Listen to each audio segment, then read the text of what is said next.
Seja bem-vindo à Rádio da Costureira, o primeiro podcast do Brasil feito para costureiras, estilistas, bordadeiras e amantes da moda sob medida. Apresentação em alto astral com a youtuber Fernanda Hertel. Estamos de volta com mais um programa aqui na Rádio da Costureira, o podcast mais costurístico que você já viu, e por aqui nós falamos de moda, costura, modelagem e tudo que diz respeito a esse universo de fazer as nossas próprias roupas com total independência e consciência, ou quase, né? No episódio de hoje nós vamos falar de sustentabilidade na costura. Será que essas duas coisas combinam? E quando a gente faz as nossas próprias roupas, nós nos tornamos mais ou menos consumistas? Roupa costurada em casa dura mais ou dura menos? Sem falar naquele tanto de retalho que sobra das nossas costuras e a gente não consegue nem jogar fora e nem reaproveitar. Não é assim que acontece? Então, teremos muita coisa para conversar aqui no nosso episódio, e a nossa convidada de hoje sempre aborda esse tema lá no canal dela no YouTube. Costureira e professora de costura, morando atualmente na Holanda, de onde nos atualiza sobre todos os museus que tem por lá através do Stories do Instagram. Patrícia Cardoso, seja muito bem-vinda finalmente à Rádio da Costureira. Aê! Que alegria estar aqui! Tem um tempão que a gente tenta marcar a gravação desse podcast e a gente nunca desencalhava. Mas agora vai dar certo. E olá, gente, tudo bem? Muito legal, muito bacana. Obrigada pelo convite. Imagina. Bom, então vamos lá. Esse tema assim é um pouco espinhoso e eu devo confessar que fico um pouco perdida. A ideia de falar de sustentabilidade aqui na Rádio da Costureira foi também porque você fez um post lá no Clube da Costureira, que é o blog da Maximus, e que foi um sucesso. Eu acho que é um dos posts que mais tem comentário e as pessoas se identificando e tal, que foi quando você contou a sua decisão de parar de comprar roupa, só costura. Sim. Tem 2 anos, né, que você não compra nem a calcinha jeans, assim, ó. Não, que eu parei de comprar roupas, assim, tem uns 3 anos, que foi quando eu me mudei do Brasil. A história mais ou menos começou porque eu queria um casaco de inverno e eles eram muito caros. Eu falei, vou tentar fazer um. E foi aí que eu comecei. Tem uns 3 anos. E assim, no geral, na verdade, desde que eu decidi parar de comprar roupa, eu comprei algumas peças, mas ou por extrema necessidade, e eu também já comprei algumas coisas que eu vi em brechó que eu gostei muito e que eram peças de segunda mão e estavam muito baratas. Então, assim, estava de alguma forma reaproveitando uma peça, mas foram 2 peças só. Mas no geral eu não compro. Mas eu já comprei lingerie, por exemplo, sutiã, calcinha. Era isso que eu ia perguntar. Lingerie. Eu comprei. Mas assim, também aconteceu uma outra coisa paralelo a isso. Quando eu decidi parar de comprar roupa, eu decidi também usar as coisas que eu tinha até elas se acabarem. E eu comecei a perceber que as coisas não se acabam nunca. Eu tenho, eu abri no baú. Eu tenho calcinhas de quando eu me mudei do Brasil, porque quando eu saí do Brasil, eu tinha aquela história, né? Olha, as calcinhas da gringa são horríveis, vou levar um monte de calcinha. Aí eu fiz uma compra de lingerie e tem calcinha que tá inteira até hoje, 3 anos lavando e a bicha tá inteira. Então eu comecei a perceber que as coisas não se acabam tão rápido. Não sei se é porque também, talvez eu tenha comprado peças de qualidade melhor quando eu me mudei e elas estão inteiras, porque são essas que eu estou pensando aqui. As coisas não se acabam tão rápido, então teve peças que se acabaram, né, no decorrer desses anos, e com as minhas mudanças eu tive que doar muita coisa também. Então tive que repor uma coisa ou outra e tal, mas no geral eu acabo não comprando mesmo. E também fiquei com essa percepção. Como atualmente eu não estou trabalhando fora, eu acabo saindo de casa muito menos. E consequentemente em casa eu fico mais de ou pijama ou uma roupa, sei lá, uma camiseta e um shorts, e acabo não usando tanto todas as roupas que eu tenho. Então elas não se acabam. Então eu acabo não precisando de comprar tanta coisa. E aí, como eu não costuro muita coisa assim, eu costuro, mas não tanto, não é uma peça por semana. eu costuro com eu sempre falo, uma costura mais vagarosa, presto mais atenção nas coisas que eu tô fazendo e tal, eu acabo não produzindo tanto e também não tendo um armário muito abarrotado. Então tem a ver com o estilo de vida também? Eu acho que também, Será que daria pra ter um consumo mais consciente, mais sustentável, naquele tipo de vida onde a pessoa sai todo dia pra pegar metrô e precisa da roupa pra trocar, a pessoa não usa uniforme, tem que... Usa as próprias roupas, né? Eu acho que é mais difícil, mas quando a gente começa a reparar que a gente também gasta muito dinheiro com muita roupa, vou usar essa palavra que não é exatamente isso, mas com muita roupa porcaria ou de baixa qualidade, só porque ela tá na moda, você percebe que no decorrer de um ano você comprou, sei lá, vamos supor, 6 peças de roupas que no final de um ano não existem mais, porque a malha se espichou toda, encheu de bolinha, ficou horrorosa. Então talvez fosse melhor comprar 2 de uma qualidade melhor, de um tecido mais bacana. E você usar essa peça por mais tempo do que, sei lá, comprar 6, 8. Porque quando eu morava em São Paulo e trabalhava, e na época eu também comprava roupa, qualquer passeadinha por um shopping eu via uma blusa bonitinha e comprava. E via que as blusinhas.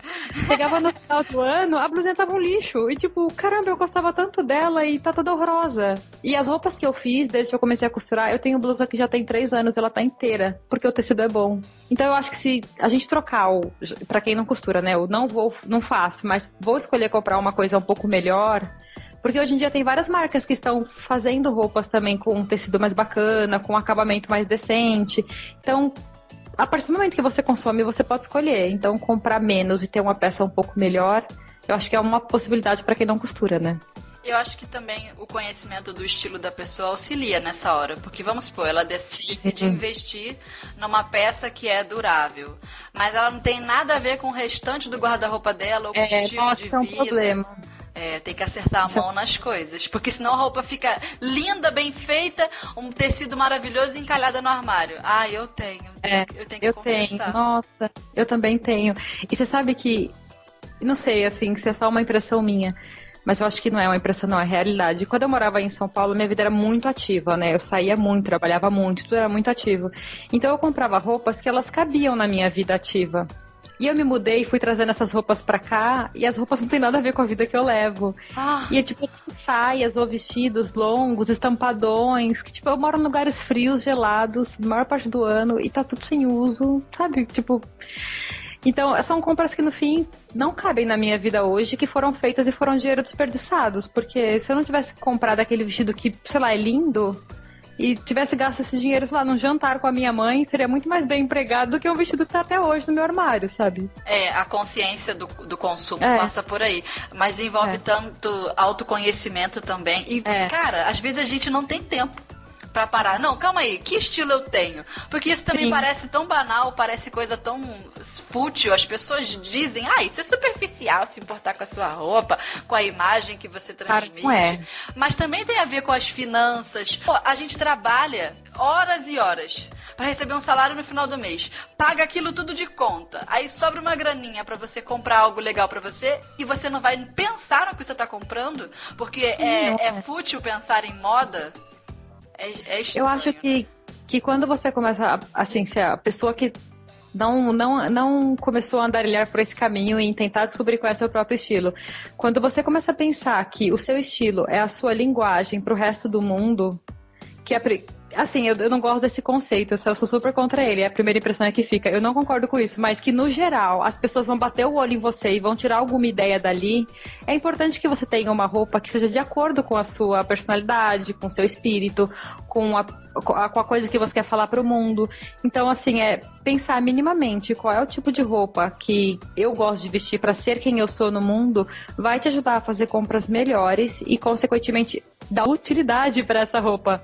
Porque se a gente for comprar só porque achou uma coisa bonitinho, ou pior ainda, ficar olhando o Instagram, ver fotos lindas de blogueiras ou de modelos vestindo coisas lindas, que muitas vezes as marcas pagam para elas vestirem, tirarem as fotos e colocar lá, e a gente fica babando, ai, que peça não sei o quê. Cara, às vezes aquela roupa não cabe na sua vida. Aí você faz o maior esforço, compra ou aquela roupa ou uma parecida, que fica lá, no guarda-roupa. É uma doideira, né? Mas eu acho importante a gente tentar descobrir qual é o nosso estilo. Pelo menos começar a pensar nisso, porque a gente vai começar a ter um guarda-roupa mais inteligente, mais conciso. O ano passado, quando eu estive em São Paulo, eu fiz um estudo de coloração pessoal.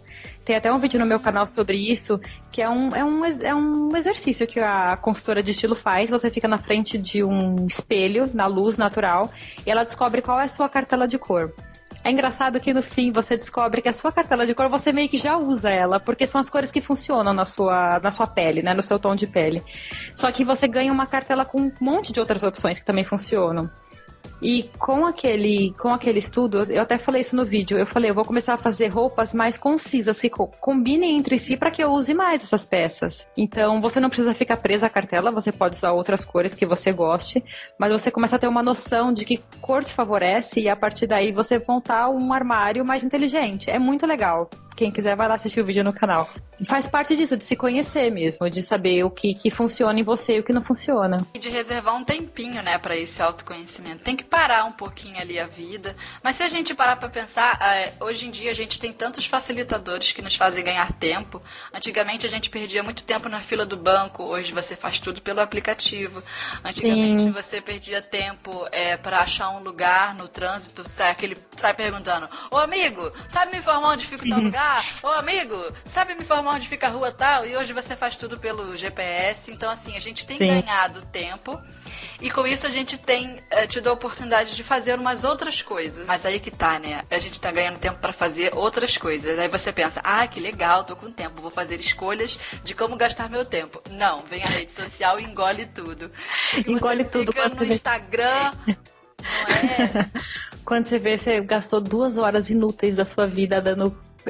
visualizando, sei lá, foto ou scrollando o dedo no Pinterest. É isso. Meu Deus, por que a gente faz isso? E é todo mundo, né? Eu acho, às vezes eu fico achando que sou só eu, que é só você, que é só a Mariazinha, mas todo mundo tá nesse ciclo de perder muito tempo em rede social.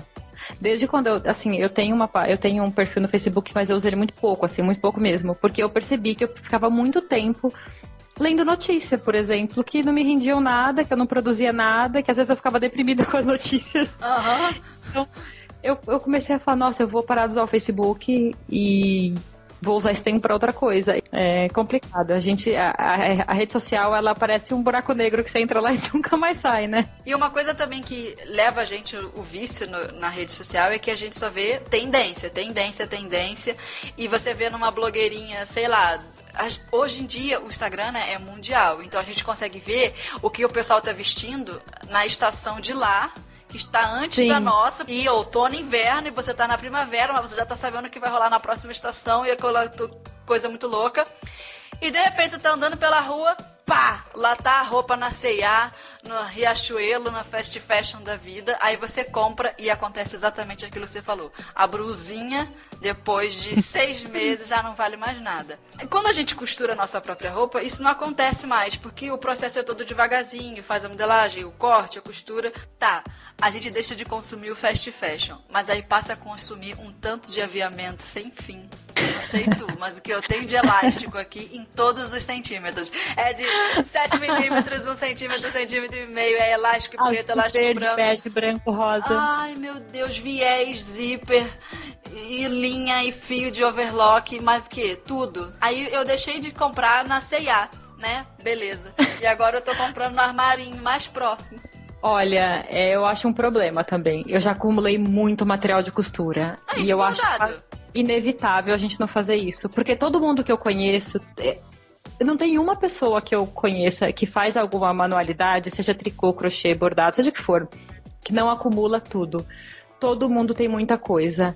E eu tenho colegas que às vezes falam: ganhei, sei lá, uma caixa de lã de uma amiga. Por quê? A amiga tinha um quarto cheio de lã e falava: não aguento mais, leva esse daqui pra você. Porque a gente acaba vendo, comprando, achando bonito e comprando um, comprando o outro. E tem uma outra questão: se você quer um viés, por exemplo, você vai numa lojinha, aí tá assim, o metro do viés, R$1,50. O rolo do viés, R$3. Aí você vai comprar um rolo, porque é muito mais econômico. Então a gente acaba acumulando mesmo. Hoje em dia eu tenho bastante coisa, mas eu tenho noção, assim, que eu tô no limite. Eu não preciso de mais coisa do que o que eu tenho. Eu tenho que confessar uma coisa. Fala. comprei um armário de aço daqueles de vestiário pra enfiar minhas coisas dentro. Eu tinha isso em São Paulo, meu amor. Eu tenho 3 estantes de aço. 2 no meu quartinho de costura, porque eu tenho um quarto só pra isso. Eu nunca imaginei que um cômodo da minha casa seria ocupado com os meus itens de costura e bordado e aviamentos e máquinas e tudo. Eu olho pra minha estante aqui, de ferro, 2, uma do lado da outra. Está uma zona. Eu preciso cobrir, tapar, porque eu não consigo ver aquele monte de caixa e aviamento e junto com coisa de equipamento de gravar vídeo. Comprei um armário de aço, tá pra chegar. Mas olha, o que acontece? Eu acho quase inevitável a gente não começar a comprar muito material, ainda mais quando você leva a costura a sério, por exemplo. Você começa a costurar e você precisa de um viés preto, aí você compra um rolo, daqui a pouco você precisa de um branco, daqui a pouco de um azul. Quando você vê, você tá com kit. E assim você, né, expande pra tudo. Agulha, você precisa de vários tamanhos de agulha, daqui a pouco você tá comprando elástico, aí tem vários tamanhos de elástico. Então a gente acaba acumulando mesmo. Só que pelo menos essas coisas, no geral, você compra uma vez. Você não fica comprando um pacote de viés toda semana. Você compra uma vez e usa ele até ele acabar. Agora, tecido é uma coisa que muitas vezes a gente passa na frente de uma loja, acha lindo e compra no impulso. Sem o menor, assim, não para 10 segundos pra pensar. Eu já comprei muito tecido só da emoção, sabe? Tipo, surge aquela emoção, ai, socorro, que estampa linda, não posso viver sem. Comprei, e depois, sei lá, depois de um semestre ou de um ano, eu falo, por que eu comprei esse tecido? Às vezes eu continuo achando ele bonito. Eu tenho um monte de tecido antigo. Às vezes eu continuo achando ele bonito, mas já não combina mais com a pessoa que eu sou. Uma cor ou uma estampa. Uma estampa. Então, estampa não é nada pra fazer isso. Eu erro muito em estampa. Quando eu penso assim, quando eu sinto que eu tô comprando, porque tem dias que eu acordo de manhã, quero comprar tecido, entende? Aí eu vou louca na loja pra procurar o que comprar. Não é que eu preciso, não é que não é que eu vi algum que me interessou quando eu passei, não, eu tô indo lá para comprar. Aí o que eu faço? Eu compro liso. No máximo um listrado. Porque eu sei que comprar de impulso eu vou errar na estampa. Eu erro muito na estampa. Eu não sei porquê, eu tenho probleminha. Eu tô numa fase de preferir os lisos também. Os tecidos que eu comprei no Brasil, quase todos foram lisos dessa vez. Quando eu morava na Nova Zelândia, lá foi a primeira vez que eu passei a comprar tecido de seda. Porque tinha uma loja perto da minha casa que o tecido não era tão caro. E as roupas que eu fiz com esse tecido estão inteiras até hoje. Eu comprei alguns tecidos porque eu achei a cor bonita ou uma estampa bonita. Quem me segue já viu um vestido preto que eu tenho, cheio de nadadoras. Ali aquele crepe bubble. Ele é lindo, só que ele não vale nada, ele tá cheio de bolinha. Eu fiz o vestido em junho do ano passado, o vestido tá forrado, ele tá, tipo, perfeito, ele tá muito lindo, ele tá certinho no meu corpo. Mas se você olhar ele de pertinho, o tecido, tipo, dá uma tristeza. Sim. E quantos materiais a gente não compra só porque acha bonito e ele não vale aquilo? Aí você tem um maior trabalho pra fazer uma peça e você tem uma peça que no fim não é, mas é quase um tecido de fast fashion, porque vai durar um ano, um semestre. Não tem um ano que o vestido foi feito e ele tá cheio de bolinha. Eu já passei o papabolinha nele inteiro, deu uma melhorada, dá pra continuar utilizando, mas não é um tecido igual ao outro que eu te falei, que é um tecido de seda, que eu coloco ele na máquina sem menor preocupação e ele tá inteiro. Você pega um tecido mais vagabundo... Não sobe o fiapinho, né? Nenhum. Então, assim, às vezes você paga um tecido mais caro que vai durar muito mais. Então, eu acho que quando a gente começa a juntar um tecido de qualidade com uma modelagem que serve no seu corpo e a roupa que tá no seu estilo, você acerta. Você ganha ali o joguinho, né? Você acerta os 3 pontinhos e ganha o jogo. Porque seria você tem uma roupa... o meio termo, então, né? Pra conseguir, digamos, não ficar com dor na consciência, ter um guarda-roupa legal e... Também é uma medida de economia, você não gasta tanto quando você leva mais tempo para fazer uma roupa, porque você ir na loja com dinheiro para comprar 2, 3, 4, você compra de uma vez, passou ali o seu dinheiro, voltou com 4 peças para casa. Se você for costurar as 4 peças, você vai levar o quê? Um mês? Né? Vai, Acho que é um meio termo aí, né? É um meio termo. Eu nunca me arrependi das peças que eu fiz com um tecido bom. Repita essa frase. Eu nunca me arrependi das peças que eu fiz com bons tecidos. Porque assim, de novo, eu faço toda a modelagem sob medida. Quem me segue já sabe que eu sempre faço uma tela para provar, para ajustar todo o molde, para ele me vestir direito. Eu sou muito magrinha, nem tudo me serve bem. Como as pessoas falam, quem é magra tudo serve bem. Mentira, não serve. Tem coisa que fica parecendo um saco, fica horrível. Então, assim, eu faço todos os ajustes para que a peça fique boa. Aí, quando o tecido tá de qualidade, eu vou ter uma peça ali por muito tempo. Agora, você faz com um tecido vagaba, coitada da gente que tem todo esse trabalho, sabe? É complicado, assim. Porque só a matemática da modelagem para você entregar num tecido ruim, não consigo. Não é. Eu comprei um tecido recentemente no Brasil, uma viscose. Eu até fiz uma blusa com ela, uma blusa que tem uns botões na frente. Ficou bem bonitinha. O tecido, eu sem mentira, eu fiz a blusa, gravei um vídeo com ela e usei essa blusa no dia seguinte. Saí, assim, de usar ela um dia inteiro e lavei. Aquela ela que tem uma corzinha de... nude. Malva. Isso, rosa escuro, ela mesma. Sei. Ela está pura bolinha. Eu vou fazer um post no Instagram e vou falar sobre isso, porque meu blog tá fora do ar, mas eu vou colocar no Instagram. E é muita decepção. Né? Não costuma muita ser decepção. Um tecido que dá bolinha. Sim, não costuma. Mas, agora eu vou contar. Tem um segredo aí nesse meio. Quando eu vi o tecido na loja, eu falei, que cor linda, eu quero essa cor. Pela cor. Moça, quanto é esse tecido? R$7. Foi bem barato. Que maravilha. Porque geralmente eu compro as viscosas. Eu conheço algumas lojas em São Paulo que tem uma viscose de muita qualidade, que foram as mesmas viscoses que eu usei nas aulas que eu dei. E uma viscose boa custa em torno de R$20 um metro. Então eu sabia que uma de 7 tinha uma qualidade inferior, só que eu não imaginei que fosse tão inferior. E a blusa está bem feia. E é muito decepcionante. Eu lavei a blusa uma vez, eu usei agora, depois, né, 2 vezes só. Uma gravação do vídeo 2 vezes que eu usei na rua, foi lavada 2 vezes e ela tá horrorosa. Tem cabimento? Não tem. Isso é uma forma de gerar lixo, não é sustentável. Dá pena. Você falou aí da sua roupa, dessa blusa, e me lembrou do casaquinho que você sempre fala, que usou o bicho até puir. Foi. Que era um casaquinho vinho, não é? Uma jaquetinha. E essa jaquetinha foi feita num tecido melhor, eu acho, né? Pra durar tanto. Era uma sarja cetinada, então já, né, tem uma textura um pouco mais resistente. Era um material mais resistente. E não é, ele foi barato, porque eu comprei numa promoção, mas ele originalmente não era de tecido desses muito baratos, era porque tava em promoção mesmo. Ele custou bem pouco. Foi menos de $10 onde eu morava antes. E eu usei aquilo diariamente por, sei lá, mais de 2 anos, sabe? Usava muito. E ela precisando mesmo de roupa de inverno, né? Saiu do Brasil só com os vestidos de verão. Esse foi um erro. Eu saí do Brasil só com roupa de verão. Aí eu cheguei lá achando que eu ia, tipo, na Nova Zelândia, né? Achando que eu ia comprar roupas e eu vi que as coisas lá eram bem caras. E você não precisa de uma roupa, você precisa de 3, 4, porque você não vai ficar usando a mesma peça todos os dias. Aí eu falei, nossa, pra eu comprar 3, 4 casacos vai ser uma fortuna. E eu cheguei lá sem emprego, né? Então você não tem dinheiro pra ficar jogando pra cima. E aí eu tinha uma jaqueta que era a prova d'água, dessas de chuva. Aí eu costurei 2 casacos que não eram quentes, mas... Quente assim, ultra quentes, mas eram ok para dias frios. E eu fiz essa jaquetinha que era meio termo, porque o tecido era mais fino, mas eu usei um fleece no forro, então ela ficava quentinha. Então quando eu tava assim com um vestido, com uma saia e tal, a jaquetinha já funcionava. Não precisava colocar um casaco mais pesado, por um dia médio, assim. Então eu usava todo dia. Eu ia pro trabalho. Mas aproveitou bem. Se fosse uma jaqueta que tivesse comprado no Fast Fashion, não durava isso tudo.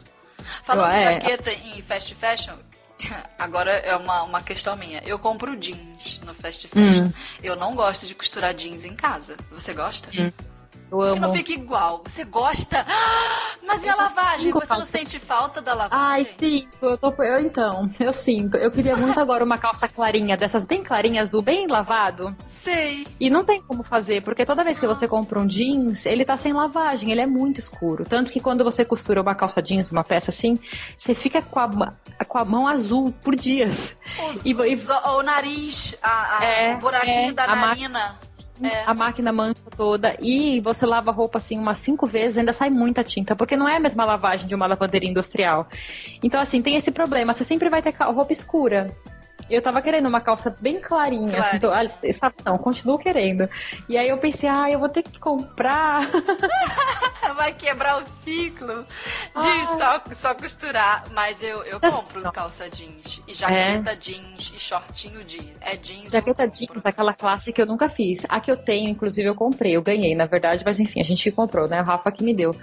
Mas as calças jeans que eu fiz, elas ficaram muito boas. Não fica igual da fábrica, porque a gente não tem o mesmo maquinário. isso é a parte assim, realmente mais complicada, porque a confecção de calça jeans exige máquinas muito específicas. Agora a gente não tem elas em casa. E a caseira, por mais resistente que seja, chega uma hora que ela não vai dar conta. Quer ver um exemplo? Muita dobrinha. Fala. Um momento que não dá conta, quando você vai colocar os passantes na calça. Então assim, você já tem o seu cos. O cos já está em 4 dobras, porque você tem a dobra normal do cos e mais as margens de costura. Então já viraram 4. Aí você encaixa mais aquele passante que ele já está dobrado também. Nossa. E aí na hora que você pega a primeira costura do cos, ela até passa. As minhas máquinas passaram. A segunda, não dá. Eu fiz à mão. Então assim... No jeans? Caramba. Elas resistiram, viu? Resistiram a cinto. As que eu fiz várias calças. Elas resistiram todas. O passante não caiu. Mas o que acontece? Uma fábrica tem uma travete, que é uma máquina que só faz a costura aquela costura miudinha que é a do passante. A gente não tem essa máquina em casa. Você não vai comprar uma máquina de 12 mil reais pra ficar fazendo travete, né? Então, assim, não vai ficar 100% igual. Dá até pra conseguir um bom resultado, mas igual, não vai ficar. Então, é por isso que eu não faço. Tá explicado. Compreendo. Assim como eu nunca fiz um biquíni, vejo o que você faz e fico assim, ai, como ela é incrível. Eu comecei a aprender a costurar pelo biquíni. Eu vi sua história. Muito legal. Foi pelo biquíni, pelas roupas das Kenga. Não fala. Não, mas eu falo com carinho, não é com falta de respeito. É pra ser engraçadinho, porque se a gente for usar a palavra mesmo da profissão, eu acho mais pesado. Eu prefiro falar Kenga, eu acho mais engraçadinho. Você não acha não mais pesado? Qual, garota de programa, por exemplo? Você não acha não? Não. Eu acho o termo prostituta um pouco mais grosseiro. Também. Agora, garota de programa, eu não acho. Agora, Kenga pode ser engraçado. Ainda mais quando, por exemplo, você tem muita amizade com alguém e as pessoas chamam, vem cá, Kenga, tipo, sua amiga. Eu acho muito engraçado. Eu sempre se chama, assim, com as amigas. Aí você sai com aquela Kenga ali, tipo, sua amigona. Isso. Eu acho que é por isso que eu associo e sempre falo assim. Mas se ofender alguém, por favor, me perdoe. Agora, uma pergunta também. O que a gente faz com esse tanto de tecido que sobra? Ai, meu Deus. Almofada de retalhos. Olha, eu já tive períodos que, quando eu fazia bolsa pra vender, juntava muita sobra. Então, eu tive épocas que eu doava pra pessoas que faziam coisas pequenas. Eu já doei muito tecido. Eu juntava sacos enormes de As bolsas sobra. eram de quê? Tecido couro, mesmo. Tecido não, eu fazia usava muita sarja, jeans, veludo e tricoline também, era o que eu mais usava. As sobras eu dava pra alguém, porque eu não tinha nem tempo nem paciência pra ficar fazendo coisa miúda, tipo juntando muito retalho, gente que faz aquele patchwork crazy que chama, né? Eu sou péssima em patchwork. Quem é que fica boa naquele negócio? Tem que praticar muito, né? Mas tipo, a pessoa costura um vestido de festa e não consegue juntar 2 pedacinhos de patchwork, que fica horrível. Ele tem como é que chama? Umas tramóia ali no meio, né? A forma que você corta, a forma que você une, depois você corta o tecido, fica parecendo que tá certo. Eu não sou boa, assim, eu não conheço o patchwork, só conheço do que eu vejo, eu nunca pratiquei. Já tentou costurar uma manta? Eu tentei fazer uma nécessaire, só que ela virava, aí eu não sei o que, encaixava como é o nome? Um alicate de cutícula.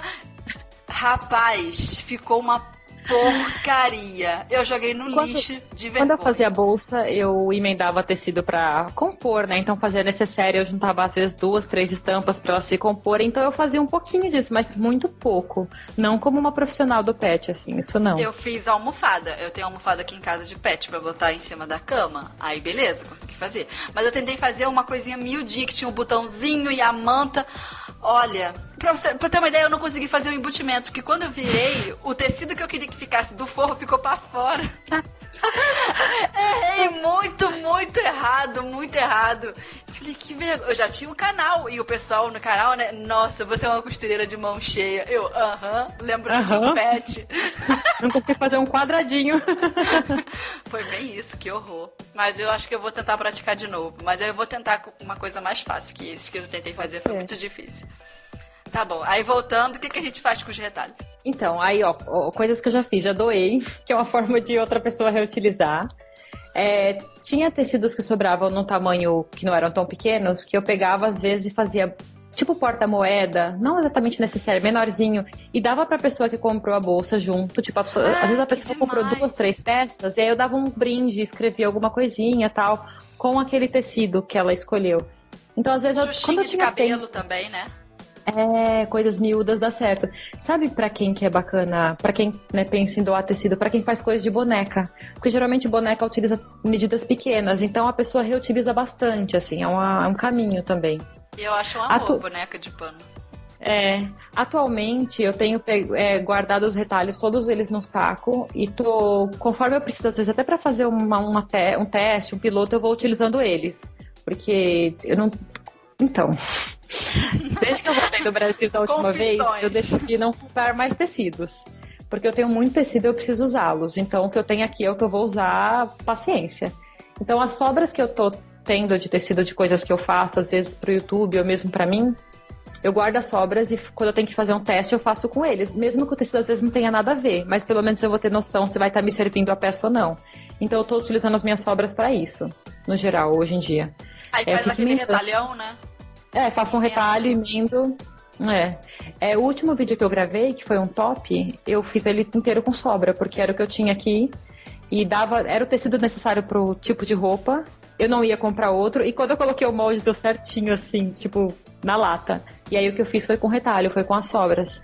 Que é a sobra de uma outra peça. Então eu tô guardando pra reutilizar assim. Isso também ajuda a gente a juntar o estica com o teco e ter uma criatividade também, né? Às vezes tem uma renda que combina com um tecido liso, a cor, a textura, sei lá. Só que você tem só um retalhinho de cada um. Aí tenta fazer uma peça. A gente vê isso nas lojas também, né? A manga é de renda. Sim. E a blusa é de tecido liso. Tem uma coisa que é muito real mesmo, que é quando você tem uma certa limitação, você acaba se tornando um pouco mais criativa. Tipo, eu decidi e não vou comprar tecidos, eu vou usar o que eu tenho. Então eu tenho que pensar muito mais para decidir uma peça que eu vou fazer do que quando eu tenho o tecido disponível ou o braço do meu lado que eu corro ali e compro um tecido por um preço ok. Então a gente acaba fazendo isso. Será que essa renda não vai funcionar com esse tecido? Vou tentar. A gente vai se tornando mais criativo mesmo. E é um pensamento mais sustentável. Se encaixa no estilo de vida da pessoa. Porque se ela começar a criar esse entendimento na cabeça dela de sempre buscar alternativas criativas, ela vai acabar gastando menos. O problema é quando você passa na loja e se encanta por um bendito de um tecido novo. A minha mãe, ela é extremamente econômica, assim, a pessoa mais econômica que eu conheço na minha vida, assim, tem coisas que eu falo, mãe, você não precisa fazer isso, mas ela segue fazendo até hoje. Mas olha que curioso, minha mãe, ela não compra nada, assim, ela costura tudo que ela usa, literalmente, até as calcinhas. Nossa! E conforme eu tava cortando as peças do tour de costura na casa dela, ela via sobras e ficou, o que você vai fazer com essas sobras? Porque a saia, tinha uma saia que era um evasê, que dá uma sobra de quase um triângulo. Ela ficava, fazer o que com essa sobra? Fazer o que com essa sobra? Aí eu falei, mãe, por enquanto nada. Ela falou, me dá. Aí eu saí de São Paulo, fui dar aulas por aí. Quando eu voltei, ela tinha, sem mentira, 2 vestidos pra ela, que é tamanho adulto, e uns 4 de criança, só com as sobras que eu havia deixado de tecido. E ainda tinha muito mais sobra que ela falou, não, deixa aqui que eu já sei o que eu vou fazer. Porque eu tenho um monte de sobrinho neto, e ela faz roupa pra todo mundo. Mas com agora as sobras. eu tenho uma pergunta. Ficou bonito? Ficou. Pena que eu não tenho nenhuma foto aqui, porque o que acontece? Minha mãe tem uma cabeça... a gente tem a impressão de que vai ficar feio, um monte de retalho misturado. Não, a mãe tem uma cabeça que eu queria ter, assim, eu não consigo pensar igual ela. Por exemplo, eu aprendi a costurar e fazer modelagem estudando. Então eu aprendi a fazer a modelagem, aí fiz a peça piloto, ajusto o molde, faz a costura e tal. A minha mãe não tem esse processo na cabeça dela. Ela cata o retalho, eu não sei como, ela corta o tecido, me dá até arrepio. Ela corta o tecido ali na mesa do olho e sai a peça pronta. E ela olha para aquelas sobras de retalho e já junta eles na cabeça e vê aonde vai encaixar cada... Ela nunca estudou modelagem, ela não sabe fazer isso, ela não entende como eu faço um molde, mas ela sabe mais ou menos o desenho de uma manga, do corpo da frente do vestido. Ela não, pra você ter uma ideia, ela me perguntou agora em São Paulo se a pence do busto era porque o tecido ficava sobrando. Você põe isso aqui porque o tecido sobra? Aí eu falei, não, mãe, mais ou menos. Eu falei, mãe, isso daqui é pra ajustar por conta do volume do busto, então a gente tem que fazer o ajuste na lateral ou na frente e tal. Eu expliquei, ela nunca teve essa informação pra ela. Só que ela fazia sem pence? Não, ela faz com pence, ela não sabe qual é a função da pence. Tipo, ela sabe assim, ó, ela sabe que a pence tá ali por conta do busto, porque se você vestir o negócio, vai ficar lateral solto ou embaixo solto. Ela tem essa noção. Só que se ninguém fizesse uma pence nunca na vida, ela não ia dar esse passo à frente, porque tá ok a blusa ser larga, por exemplo. Porque quando a gente estuda, a primeira coisa que você faz na modelagem de uma blusa são as pences. Você desenha ali o corpinho, já vai a pence de ajuste do busto, a pence da cintura para ajustar, para soltar, você vai vendo a partir daí. Ela nunca teve isso. Só que o que acontece? Voltando, ela vê aquele monte de retalho e ela junta eles de forma que fique coeso, sabe? Fica coerente. E ela me fez os vestidos que eu fiquei assim, ó. Oi? Se eu for ao Brasil, eu vou tirar foto e vou colocar no meu Instagram para as pessoas verem. Porque ela faz roupa para ela e para as minhas sobrinhas, tudo com a sobra de tecido que eu deixo lá. E fica ótimo. O pensamento dela é a partir do treco desconstruído, né? E a maioria das empresas que fazem esse tipo de roupa com essa pegada, o estilista tem isso na cabeça mesmo. É. De trabalhar com a peça, é como se fosse a construção fosse ao contrário. Ao contrário, que louco, né? Que louco. E às vezes eu vejo uma sobra e falo, é uma sobra, né? O que eu vou fazer com isso? Vou dar pra alguém, por exemplo. Porque eu não quero gastar o tico-teco pra achar uma solução pra aquilo. Não é sempre, tá? Mas acontece. Igual, eu tava trabalhando, correndo, eu vi aquele monte de sobra. Eu não tava exatamente preocupada com a sobra naquele momento. A minha mãe viu aquilo e falou, uau, que incrível, me dá aí. E ela fez 2 vestidos pra ela. Sem mentira, ela faz tudo. Tudo. Muito legal. Eu funciono diferente. Como é que eu penso numa roupa? Geralmente, né? Eu falo, putz, queria um vestido, sei lá. Aí eu vou ver mais ou menos modelos que eu sei que eu gosto. Aí talvez procurar um detalhe diferente. Aí olho o Pinterest, olho o Instagram e falo, nossa, essa gola com esse comprimento, com essa manga. Então eu vou meio que construindo uma peça na cabeça. Às vezes eu faço um desenho só pra não perder a referência. Aí eu vou fazer a modelagem. E aí eu vou pensar em qual tecido vai funcionar aquilo, faço um teste. Então, assim, é um processo de desenvolvimento muito diferente de uma pessoa igual a minha mãe que nunca estudou. Porque ela só tem a matéria-prima e a ideia de que, isso aqui vai ser um vestido. Será que existe esse profissional que faz isso? Porque você fica pensando...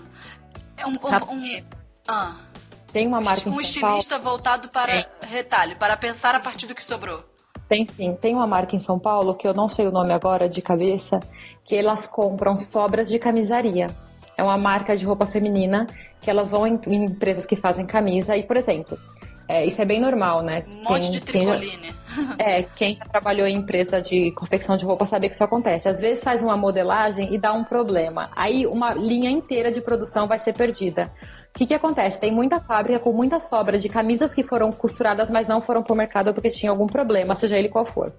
Elas compram essas camisas, então são camisas masculinas já montadas, com gola, com botão, etc. E elas desmontam essa camisa para fazer outras roupas. Então todas as roupas dessa marca, ela tem uma pegada de... uma cara de alfaiataria / camisaria, ela tem essa cara, mas é uma peça desconstruída. Eu não sei exatamente, faz um tempo que eu não olho o Instagram delas, mas dificilmente você vê uma peça muito modelada ou com muito informação de moda, porque a base é a camisa masculina. Mas elas desconstruem. E quando eu via o stories delas, dava pra ver elas desconstruindo a camisa. O que a gente vai fazer com as golas? O que a gente vai fazer com isso? E aí elas vão criando outras partes de roupa. Então é uma desconstrução e uma criação em cima de uma peça. É muito interessante. Então existe, né, profissional que sai às vezes de uma faculdade e faz isso. Tá aí uma lacuna no mercado. Se você aí que tá ouvindo a gente sentir que esse é o seu talento, o seu dom... Pra quem quiser ver, o Instagram delas é Comas SP. Comas igual de comer. COMAS _SP. E se você ver o stories, dá pra você ver que elas estão desenvolvendo tudo Tem biquíni, agora tem biquíni. Desenvolvendo tudo a partir... Eu vou olhar também. É muito criativo. Eu acho uma coisa muito legal, assim. Eu acho muito bacana. Mas eu só comprei roupa pra desconstruir. Eu comprei em brechó 2 peças. Uma foi um vestido e a outra foi uma bolsa, que eu vi uma bolsa. Eu comprei pra desconstruir. Sério? Nada, tenho uma vontade. Eu vi um programa no SBT, aquele de costura, que aquele estilista que tem um sobrenome maravilhoso, Alexandre Raskovich. Minha amiga, eu nem te conto que ele assiste os meus stories, somos amigos. Uhul, que chique! Eu não entendo como ele assiste, mas ele assiste tudo e até comenta. Tô muito chique, não? Ai, maravilhosa, arrasou. Tem um programa que a missão era fazer um vestido de noiva. Isso, esse aí. Aí a missão era fazer um vestido de noiva. Ele falou, não tenho muito tempo, a noiva quer uma coisa não sei o que tem história. Ele pegou um brechó de São Paulo aí, que eu acho que era um brechó chique, eu acho, e achou um vestido de noiva lá da década de, sei lá, 50, 40, 60, alguma coisa assim. Lindíssimo. E eu fiquei babando no vestido. Eu falei, eu quero um dia ir no brechó catar umas coisas. No Rio, quando eu morava lá, tinha uns brechós lindíssimos pra Copacabana, mas eu nunca fui. Mas assim, eu percebo que aqui na Europa eu acho um pouco diferente. Na Nova Zelândia também, deixa eu me dá um panorama da Europa. Na Nova Zelândia, os brechós eram muito baratos mesmo. Então eram galpões assim, ou lojas grandes, galpões pequenos ou lojas grandes, que as pessoas separavam entre masculino e feminino, vestido, calça, sabe? As coisas mais... Não tinha muita frescura. E as coisas eram baratas. Aí o que acontece? Exige garimpo, que você fique lá muito tempo olhando e vendo o que você gosta, etc. Pra gente que costura, eu acho mais fácil ver uma coisa que você gosta e sabe o que você pode ajustar ou não. Pra quem não costura, tem que garimpar mais ainda, né? E eram muito baratos mesmo, assim, o preço era muito bom. Aqui na Europa tem tanto brechó de luxo que vende Chanel, Dior, Dolce & Gabbana, essas marcas, que eu vou lá só olhar. A costura por dentro. Olha as peças por dentro, mas essas coisas são realmente caras, mesmo sendo em segunda mão. Tipo, uma jaqueta Chanel não sai por menos de 1.500 euros, isso não existe, sabe? Se for de alta costura, vai custar muito mais ainda. E tem os brechós que são mais populares, grandalhões, feiras de brechó, e isso é bem barato também. Sim, bem barato no geral, mas é barato. Eu te falei que eu comprei 2 peças em brechós nos últimos anos. Um dos casacos mais bonitos que eu tenho, eu comprei porque eu achei ele muito bonito e ele me custou muito pouco. Já no Brasil, eu percebo que a gente tem tanto aquele brechó que é tipo fundo de igreja, aquele para arrecadar fundo bem, e não tem muita roupa interessante no geral. E custa R$2. Tem muito disso, exceto o Bazar da Unibis em São Paulo, que é enorme, dá pra garimpar e não é caro. E tem os brechós de coisas selecionadas que eles já se tornam muito caros. Então, às vezes, você vai no brechó mais arrumadinho, mais selecionado, é o preço de uma coisa numa loja. Você paga pela curadoria, né? Curadoria fashion da pessoa. Exato. Tem até a blogueira que faz isso também, né? Tem? Uma grana legal. Então, aí o que acontece? Às vezes comprar uma roupa cara pra você desmanchar e ver se vai ficar boa é um problema, né? Ou o cara compra uma luva ou não. Mas aí, no caso, a pessoa não deixou de costurar, ela tá mesmo comprando roupa pronta. Só que de segunda mão. Segunda mão. Agora vamos a um momento, talvez, tretístico. Essa palavra existe. Tretístico? Vamos analisar assim, filosoficamente, uma crítica. O que você pensa, o que você acha, como você enxerga essas costureiras que fazem tudo mal feito? Essa é a palavra. Ai, meu Deus. E não é porque estão aprendendo. Não é por isso. Porque quando você está começando a costurar, você fazer uma peça que não tem um acabamento legal é ok, porque você está testando, você está conhecendo até mesmo a máquina. Então, assim, de cara, as minhas roupas, se você olhar as primeiras roupas que eu fiz em tecido plano, você chora, que até estampa de cabeça para baixo tinha. De tão amadora que era a criatura. E tudo errado. Só que o que acontece? Às vezes a gente vê uma costureira de anos que permanece fazendo umas costuras mal feitas. E não é possível que seja porque ela não aprendeu. Aí você pensa, tá, e qual é o resultado disso? O resultado disso é que você lavou a roupa, uma vez ela tá toda desbeiçada, toda desmontada. E essas profissionais ou vendem isso, ou vestem isso eternamente, sem perceber que aquilo é jogar tecido fora, dinheiro fora, tempo fora. Tempo fora. Tempo fora. Não seria melhor gastar mais tempo pra fazer uma roupa? Igual você fez aí recentemente uma calça, não foi? Social. Foi. E você demorou quanto tempo pra fazer a sua calça? Entre modelagem, ajuste? Então, a última calça que eu fiz, porque eu já tava com a modelagem pronta, porque eu tinha feito ela na Nova Zelândia. Mas então só adianta, né? Eu gastei nessa peça 2 dias, porque eu fiz uma pilotinho curta de um short, só pra ver como tava me servindo no quadril, e a partir dali eu ajustei o molde e cortei a lã. Mas foram 2 dias inteiros, desde a hora assim, tipo, acordei até ir dormir, então foi 2 dias inteiros mesmo. Não é 8 horas de Não expediente. Foram dias completos. E assim, uma peça que eu fiz rápido, viu? Porque eu gasto muito mais tempo pra fazer. A não ser que seja uma camisetinha, isso é rápido, mas quando eu pego... Tem gente que quer fazer uma calça em meia hora. Sentou ali 40 minutos. Então, mas tem gente que faz. E fica como? Como que você acha que fica? Me diga. Me diga, imagine isso. Como você acha que fica? Não vai ficar boa. Eu acho que não vai ficar boa. Porque nada é muito rápido. Nada bem feito. Assim, tem uma coisa. Ou você tem uma coisa feita rapidamente que não tá bem feita. Ou você tem ela feita vagarosamente que tá bem feita. Ou você não tem nenhum nem outro. Porque... Ou você tem, sei lá, uma equipe fazendo uma peça. Aí uma coloca o bolso, a outra faz o cos, a outra entretela... Porque, sei lá, essa receita eu ainda não cheguei lá não tenho pra dar. Nem eu. E às sim. vezes na internet a gente posta, por exemplo, vou dar um exemplo. Lá no meu canal tem uma calça que eu fiz toda no viés, né? É o meu jeito de fazer, é como eu acho bonito. Dá trabalho, dá, mas é a minha proposta. Porque se eu quisesse comprar uma calça toda no overlock, eu ia na loja. Eu ia perder menos tempo, ia sair mais barato e beleza. Mal feita, mas eu ia ter a calça rapidamente. Aí eu optei por fazer a calça no viés. Aparecem umas pessoas, a maioria dizem, que lindo, maravilhoso isso. Mas aparece às vezes umas criaturas revoltadas comigo. Por que eu perdi tempo colocando viés? Que é um absurdo. Essas pessoas vão no meu canal, viu? Vão lá também. Tem que elas estão indo lá e estão escrevendo. Teve um vídeo que eu coloquei ensinando um acabamento numa blusa e tinha viés na linteirinha por dentro. A menina escreveu: por que você tá colocando viés se ninguém vai ver? Querida, eu vou ver, querida.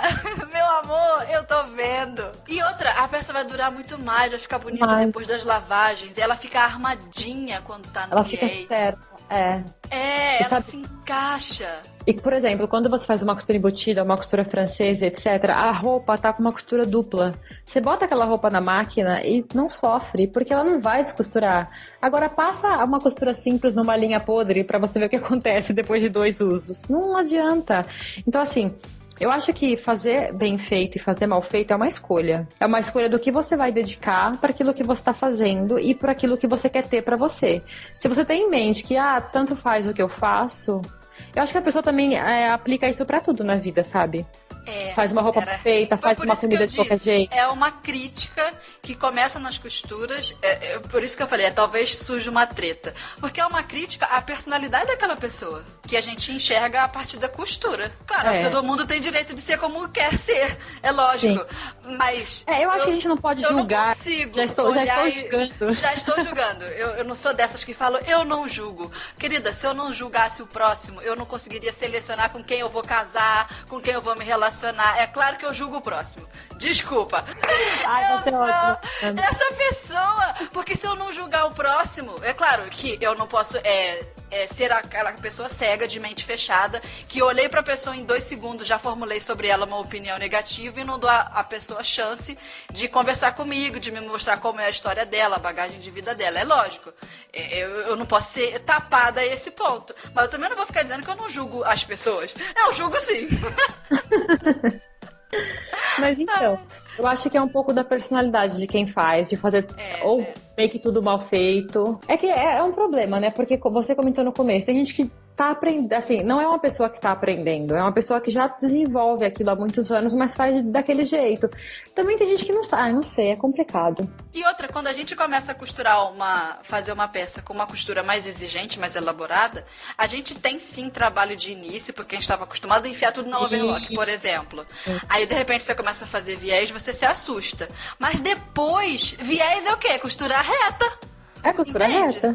Qual é a dificuldade de fazer costura reta? Só basta querer fazer. E depois a gente se acostuma com aquele trabalhão. E outra, a gente seleciona também que tipo de roupa que você vai dar um acabamento de um forro embutido. Não é toda peça que precisa. Sim. Mas às vezes uma roupa basiquinha, tão pequenininha, Vamos supor, igual esse top que você fez lá no seu canal. É um top cropped, né? Que amarra ali. Ele é tão miudinho que se você fosse colocar revel, por exemplo, ia ficar aquele tecidinho solto, frouxo. Era melhor colocar forro. Sim, e também tem outra questão. Aquele top ele tem um decote muito profundo. É bem possível que eu use ele sem sutiã. Tem que ter um forro. Porque senão a roupa fica com o tecido muito fino ali. Então, a gente tem que pensar no qual a funcionalidade daquela peça para decidir qual o acabamento, qual o tecido. Existe uma linha de pensamento antes de a gente fazer qualquer peça que seja, se vai forro, se não vai, etc. Então, quando eu vi que possivelmente eu usaria ele sem sutiã, eu falei, tem que ter forro aqui, entendeu? E aí você começa a desenvolver uma peça com mais qualidade. E ganha com isso, né? Só tem a ganhar com isso, eu acho. Nem que seja satisfação, viu? Cada um tem o direito de saber. Satisfação. Porque às vezes se for pegar uma peça hiper costurada, com tudo certinho pra vender, aí a gente entra naquele limbo de mas ninguém valoriza. Sim. O que a gente sabe que é verdade. Mas eu acho que tem mercado pra todo gosto, viu? Porque tem um monte de marca cara aí no Brasil vivendo, trabalhando, produzindo. E tem costureira que tem salário de 3 mil reais. Existe essa pessoa. Deve existir. Modelista a gente sabe que tem. Costureira deve ter. Não, modelista em empresa grande ganha bem mais. Ganha bem mais, Sai a salário de início mesmo, eu sei. Eu também tenho essa impressão. E quanto mais eu converso com as pessoas por conta do canal e do Facebook, e essa galera reunida, mais eu conheço costureira que fala, Fernanda, eu ganho bem. Claro, a pessoa não é empresária, mas ela tem o próprio emprego que ela se deu aquele emprego e vive com autonomia, não tem patrão. O alfaiate que eu trabalhava, ele tem como é que chama? Um estúdio de alfaiataria que não é grande, só tem ele lá, e no caso, uma segunda funcionária, quando eu trabalhei lá, eu era uma assistente, né?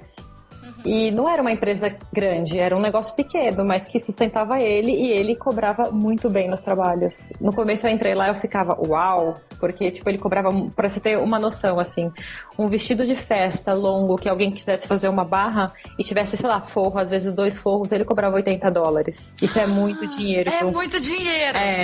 Só que ele falava assim, se ela quiser pagar menos, ela pode ir numa costureira. E as pessoas faziam com ele. Porque imaginava o quê? Ele tem know-how pra fazer isso direito. Quem fazia era eu. Mas as pessoas pensavam, não, ele é um alfaiate, ele sabe fazer. E o feminino, tudo quem fazia era eu lá. E o que acontece? Que eu percebi com o tempo. No começo eu achava tudo caro. Tipo, nossa, né? Tipo, ele cobra, sei lá, uma bobeirinha, ele cobra tudo isso. Só que eu comecei a perceber com o tempo que mesmo as peças que davam muito trabalho, porque você pensa, é só uma barra. Mas, pega um vestido de seda que custou, sei lá, $2.000 para fazer barra e estraga aquilo, né? Você tem uma carga de responsabilidade muito grande. Responsabilidade, Então, assim, até quando a peça dava muito mais trabalho, até mais do que a gente imagina, porque às vezes você vai abrir uma roupa e você fala, putz, né, não era o que eu tava pensando, isso vai dar muito mais trabalho. Ele nunca se sentia mal pago. Porque ele cobrava o que ele achava justo. Então, se ele fizesse trabalho em 5 minutos, beleza, ganhei, sei lá, $40 por isso. Se ele fizesse trabalho em 3 horas, ele falava, ok, mas $40 pagou as 3 horas de trabalho. Então, ele nunca se sentia mal pago. Ele sempre se impôs, porque ele falava, não, eu tô aqui há 40 anos fazendo isso, eu não vou cobrar o mesmo que o indiano cobra ele na rua de baixo. E as pessoas pagavam, porque ele tinha essa postura também. Eu acho que olhar no olho de quem vai cobrar por um serviço e ver que o cara tá seguro, só se a pessoa for muito, muito babaquinha pra falar, que isso? Não vou pagar por isso não. Que tem quem não podia pagar, eu agradecia e sair. Né? Tipo, obrigado. Tem. Enfim, começamos na treta, né? E terminamos na valorização. O assunto era outro. Resumindo aqui o nosso assunto de hoje, vamos tentar mais ou menos elencar ali uma listinha de coisas bacanas para fazer, de pensar e de como se posicionar para essa questão de sustentabilidade. Acho que conhecer o próprio estilo, né, para acertar mais. Eu acho que por exemplo, nem todo mundo faz molde e nem todo mundo quer fazer molde. Tem 1 milhão de opções de moldes disponíveis para você comprar e etc. Pensar se o molde que você vai comprar, por exemplo, tem a ver com o seu estilo, ou se é só uma modinha, ou porque as fotos estão bonitas. Então, às vezes você fala, tipo, eu faço casaco porque eu moro em lugares frios. Às vezes eu recebo comentários de pessoas que falam, eu queria tanto um casaco, mas eu moro no calor, então não vai servir. Então, assim, ela já tá pensando que não adianta ela ver aquilo que eu fiz, porque mora lá em Fortaleza, não vai utilizar. Então, assim, ter um pouquinho desse pensamento, né, um pouquinho de coerência pra ver se aquele molde, se aquele estilo de roupa, se aquele decote, se aquela manga combina com a sua vida, já vai fazer você procurar peças pra costurar, que já você não vai ficar desperdiçando nem dinheiro comprando o molde e nem tempo de costura e material com peças que no fim não tem muito a ver com você, só porque estavam na moda, sabe? E a gente faz isso, porque a foto bonita conquista a gente. Sim, conquista na hora. Aí você vê aquela pessoa e fala, nossa, eu preciso desse negócio, sei lá, que peça que é dessa saia aqui. Dá exemplo, precisamos de causos. Um exemplo aqui que quem só analisar um pouquinho talvez perceba, eu não gosto de saia godê. E eu acho lindo. Por que você não gosta? Eu não acho que tem nada a ver comigo. Tu acha o quê? Ladylike demais? Demais, Então, assim, eu até gosto de uma saia rodada, assim, até aceito, mas desde que ela não tenha muito volume. Então, mas é engraçado, você usa vestido. Eu uso vestido. Mas eu não consigo, por exemplo, usar uma saia godê completo, godê 100%, guarda-chuva, como chamam, com um tecido, por exemplo, floral, que já é meio romântico, e com um tecido que tenha volume, por exemplo. Eu acho que vai ficar muito fofo. Eu não consigo usar. Então, assim, às vezes eu olho uma foto e falo, nossa, que coisa linda, eu preciso dessa saia. Aí eu respiro e falo, não tem a ver com a minha vida. Entendeu? Olha, isso é um exercício que eu preciso aplicar no meu canal, porque eu já fiz algumas peças no canal só por emoção de uma bagagem antiga. Por exemplo, eu tenho um vídeo no canal que é um doce, parece um bolo de aniversário de 15 anos, o vestido, que é rosé e tem as florzinhas, a coisa mais linda. E eu olho para aquele vestido e eu penso, eu jamais sairei com este vestido de casa. Aonde porque você eu vai não tenho vestir? 14 anos. E eu olho pra roupa pronta e eu falo, eu não sou essa pessoa. Por que eu estou fazendo esta roupa? Porque ela não reflete quem eu sou. Mas uma bagagem emocional que eu não sei de onde vem. Não, eu sei de onde vem. Mas, tipo, não era pra ela estar ali, entende? Eu faço 30 anos esse ano, vou ficar vestindo uma menina de 14, uma roupa. Então, e aí, por exemplo, voltando pra saia godê, quando eu vejo uma saia com muitas características românticas, porque a godê pra ficar romântica é 10 segundos, né? Você sabe, não precisa de muito. Eu não consigo usar. E não é porque eu acho feio, eu acho muito bonito, mas não tem a ver comigo. Esse ano vai sair uma saia godê no canal, porque eu nunca fiz. E até tem um tecido que eu escolhi pra isso. Que cor o tecido? Desculpa. Azul marinho. Ah, tinha que ser. Vai ser azul marinho e vai ser... Eu tô pensando em fazer só meio godê, porque como o tecido não tem volume, então ela não vai crescer. E não vai ser curtinha de jeito nenhum, né? Porque curtinha dá uma impressão de adolescência. Teenager total, Então, assim, eu reconheço, eu acho que essa é a sugestão que eu falei no começo. Reconheça se aquele modelo que você viu é realmente uma coisa que você quer ter na sua vida ou se você está comprando pela emoção. Porque às vezes a gente vê e fala, nossa, igual a gente conversou anteriormente, os vestidos da Dolce & Gabbana, né? Aqueles vestidos lindos, com a cintura marcada e aqueles limões enormes. Nossa, você vê o desfile, aquele cabelo da menina com aquele rabo de cavalo assim, perfeito. E você fala, eu quero ser essa menina. Aí você acorda às 7 da manhã e entra no metrô de São Paulo, né? Com o povo tudo socando lá. Sabe, não combina muitas vezes. Então, eu tenho... Por que eu não conheci princesa, hein? Aí, por quê? Charlotte Casiraghi, cadê? Quem é essa pessoa? Princesa de Mônaco, minha filha. É mesmo, tô por fora, tá vendo? Não conheço nem as realeza, tudo. Então, e pensar, voltando, pensar se o modelo tenha realmente a ver com a sua roupa, até com a sua roupa não, com a sua vida, até porque quando você acerta, você faz aquilo muitas vezes, né? Às vezes você tem um modelo de camisa que te veste muito bem, você faz 4 ou 5. Então o molde foi muito bem pago nesse ponto, ou muito bem feito. A hora que você entregou para fazer, você fez um molde que você acertou, você vai usar ele muitas vezes. Então é um caminho. Eu acho também que comprar o melhor tecido que você pode. Não o que existe, porque tem tecidos caríssimos e que a gente não consegue comprar. Não cabe na realidade de muita gente comprar uma seda no Brasil, que é uma fortuna. Eu entendo, um metro de lã em São Paulo é R$160. Você tem que fazer uma calça, você vai comprar 2 metros, dependendo do tamanho do manequim, a calça já virou só o tecido 300. Eu sei que não cabe na realidade de muita gente, mas às vezes encontrar um tecido com uma qualidade que caiba no seu bolso e que não vai encher de bolinha depois de 2 usos, é uma compra inteligente. E toda vez que fizer essa compra em determinada loja, meio que decorar o nome dessa loja, né? Tipo, eu sei que naquela loja ali, os tecidos tem um padrão, porque tem umas lojas de tecido que não vendem tecido muito barato, elas seguem a linha menos popular, né? Sim. Então, por mais que você pegue o tecido daquela loja, que é o mais barato, ele é o tecido mais barato dentro de um padrão de qualidade melhorado. Isso acontece. Você sabe uma coisa que eu li uma vez que eu achei muito interessante? Tava falando sobre tecidos sintéticos, o quanto o tecido sintético foi desenvolvido e se melhorou no decorrer dos anos. Porque quando a gente pensa no sintético de 20 anos atrás, dos anos 90, a gente lembra daquela roupa que você saía de manhã e voltava muito fedida no final do dia. Porque o tecido era muito ruim. Hoje em dia você tem sintéticos muito inteligentes. Tem tecido que tem proteção solar, que é para a prática de esporte, que você não fica fedido. Tem tecidos ultra leves, tem tecidos que você vê na passarela e você acha que é uma seda e não é. É só um tecido muito inteligente que é feito para ter aquela leveza, aquela aparência, e é um tecido bom. Inclusive eles são bem caros, né? Vamos conversar aqui, não são muito baratos. Então, às vezes, é melhor você comprar um sintético de muita qualidade do que um natural de baixa qualidade, porque também tem, sei lá, seda e lã de toda qualidade. Eles vão pegar as melhores fibras para fazer os melhores tecidos e o que sobrar vai virar tecido também, de baixa qualidade. Então, às vezes, você está comprando, sim, um tecido misto ou um tecido sintético que é ok, que é bom, melhor do que, às vezes, um tecido... Nossa, tem muito no Brás, em São Paulo, eu vejo muito algodão com poliéster, uns tecidos horrorosos. Então, assim, o que adianta você pensar, essa peça de algodão? Mas é um algodão horrível, que tem 10% de algodão e 80% de um poliéster horroroso, que, sabe, parece, às vezes, quase um plástico e não é mais algodão, deixou de ser, porque a maior parte da composição do tecido já foi consumida por outra fibra. Então, às vezes... também vale olhar as etiquetas, né, das roupas quando a gente compra, né?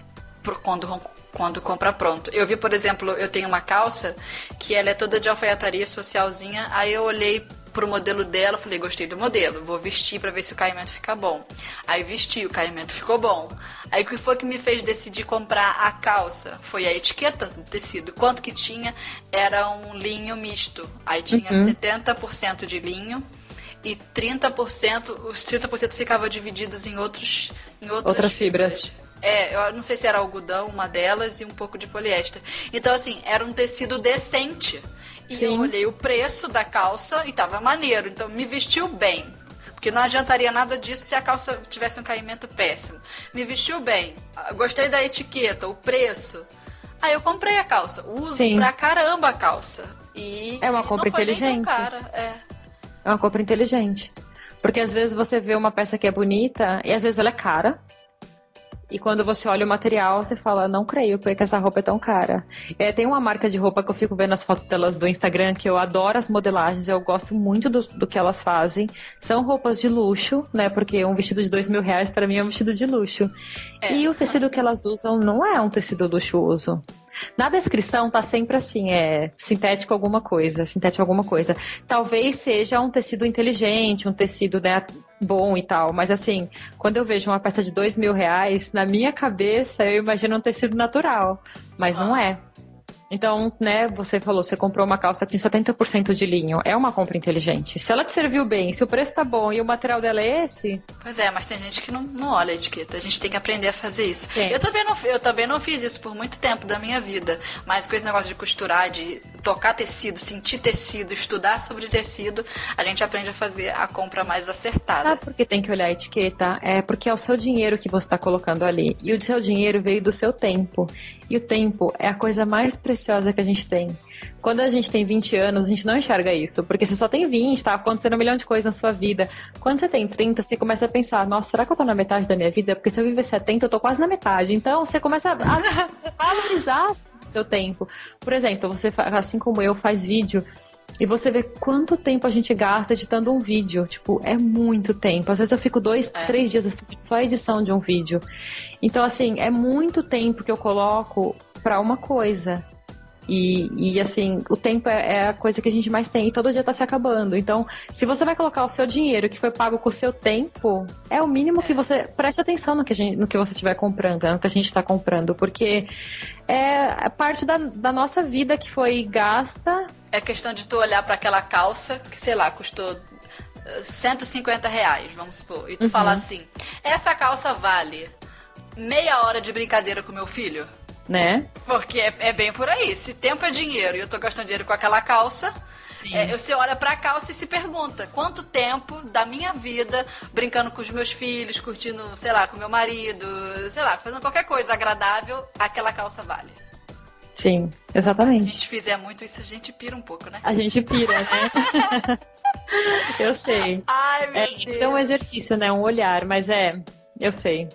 Achar o meio termo entre é difícil, porque ou você presta atenção em tudo e pira, ou você também não pode ser aquela desleixada que não presta atenção em nada. Mas eu acho que nesse ponto, querer prestar atenção em tudo é melhor do que não prestar atenção em nada, porque daí você começa pelo menos a prestar atenção. Porque você não vai conseguir prestar atenção em tudo, se é uma só.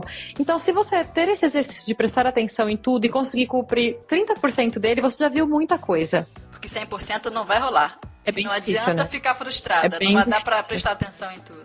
Quando você me convidou para fazer o podcast e falou sobre que o tema, né, era sustentabilidade e tal, eu fiquei pensando, mas eu não sou a pessoa que ela tá pensando que eu sou. Porque por conta daquele post, das ideias de costurar as minhas roupas, de também economizar tanto dinheiro, mas também estudar em relação a isso, as pessoas... Muita gente veio me perguntar naquele período, né, principalmente porque aquele post realmente bombou, sobre ser sustentável, etc. E assim, eu gostaria de ser mais. Eu não consigo fazer tudo do jeito que eu queria. Eu ainda gero lixo, por exemplo. Eu vou falar isso porque tem hoje uma pegada de modelagem que é aquela modelagem lixo zero, né? Chama, acho que Zero Waste, que é sem desperdício. Então são geralmente roupas bem quadradas. Os japoneses que arrasam nesse negócio. São roupas bem retas, quadradas, porque você usa todo o tecido e não tem quase sobra. Eu não faço isso, por exemplo. Se eu fizesse, você sabe que assim, eu acho muito legal, mas sempre que eu vejo muita referência, esse estilo de roupa muito quadrado eu não gosto. Eu também acho feio, a palavra é Entendeu? essa. Então, assim, é um estilo de roupa, assim, eu consigo entender a pegada da ideia de fazer aquela modelagem para não gerar sobra, que consequentemente vai poluir o meio ambiente. Mas ao mesmo tempo eu penso, será que eu vou usar essa roupa? Porque eu adoro uma cintura marcada, viu, minha filha? Adoro um decote ali redondinho, certinho na linha do busto. Eu adoro, e eu não consigo esse efeito com uma roupa quadrada. Eu acho que os japoneses só precisam da roupa quadrada porque eles não conhecem os dons da sua mãe. Só por isso. Que se eles soubessem que tem uma brasileira que aproveita tudo, eles não precisavam fazer. Mas para quem tem interesse, pesquisar sobre modelagem sem desperdício é um caminho bem legal, assim, porque dá para fazer muita coisa. E tem, assim, uma galera mais inteligente que consegue colocar umas pences, umas pregas em alguns lugares e a roupa ganhar ou volume ou um formato diferente. Tem um caminho bem legal. Eu acho que meio que você tem que já entrar nessa onda para ir desenvolvendo, sabe? Não é o meu caso. Tem que ter a ver com o estilo da pessoa. Tem. Não confere ao meu estilo. Mas eu acho que é isso. Passamos pra galera um panorama aí. Talvez não tenhamos entregado muitas respostas, mas contribuímos com as perguntas. Né? Se tiver gerado um questionamento. Sem querer tomar o tempo, eu acho que esse vai ser o podcast mais longo da história da Rádio da Costureira. Mas uma coisa que eu acho uma pena que não tem no Brasil ainda é reciclagem de tecido.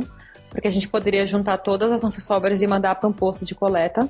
Para quem está em São Paulo, eu sei que o Banco de Tecidos recolhe sobras e eu vejo aqui pela Europa muita reciclagem de tecido. Então, assim, aqui tem muita coisa, mas, sei lá, de repente a galera começar a se juntar para procurar projetos que façam isso e apoiar, de fato, levar essas sobras para que as pessoas possam utilizar com outras coisas, já é muito mais positivo do que mandar o tecido pro lixo, né? Eu não consigo jogar tecido no lixo, não. A menos que seja aquele retalho muito inútil, que não dá pra fazer nenhuma pulseira. Aqueles fiapinhos, né?